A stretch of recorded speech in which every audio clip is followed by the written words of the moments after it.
Hello, this is Daniel Kremer for Trailers from Hell, and seeing that this is my first Trailers from Hell production, coming to you live from Kremer Studios, San Francisco, California, and seeing that I am the official biographer of this guy, Sidney J. Furie, fascinating director that you may know from the Ipcris File and the Entity, which are also a couple of other Trailers from Hell episodes, I figured I would give you one of Sidney's lesser-known gems.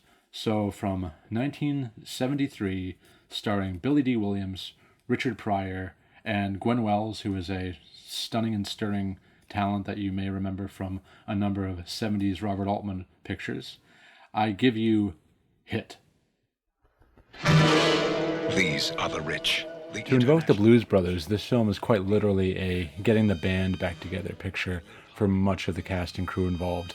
Following the critical and commercial success of Lady Sings the Blues just the year before, Furie reassembled much of the team from that film to shoot this ensemble caper thriller, which follows a truly motley crew of assassins on a mission to neatly exterminate the overlords of the Marseille drug trade. Every member of the squad is either blackmailed or manipulated into service by their cool-as-a-cucumber rogue leader, played with a steely charisma by Billy D. Williams, fresh off his matinee idolish romantic lead turn in Lady. Hit is a 135-minute slow burn that begins when Williams' teenage daughter overdoses.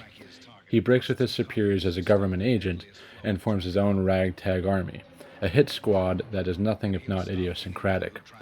Those imported from Lady Sings the Blues include actor Paul Hampton, Sid Melton, who you may remember from The Dick Van Dyke Show, cinematographer John Alonzo, who was a year away from shooting Chinatown for Roman Polanski, and most of all, Richard Pryor, and yet another early showcase for his improvisational wizardry.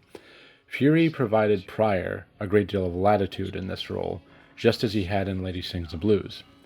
Whereas on that picture, Pryor's comic quick-wit had elevated his nameless character, Piano Man, into a key supporting role opposite Diana Ross, here he provides the film's comic pulse in a number of bits that were clearly invented on the spot.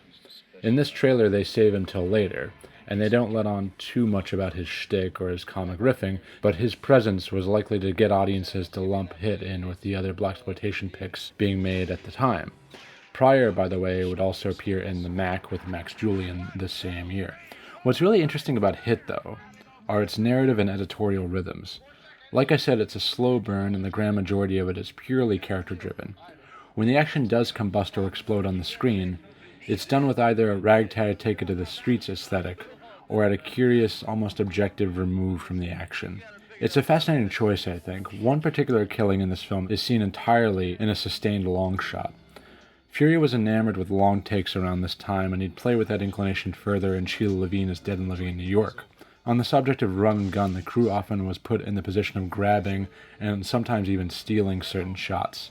The writer here is Alan Trustman, who had previously given us the Thomas Crown Affair and Bullet. I personally like the Corman-esque low-budget feel of the film when it emerges.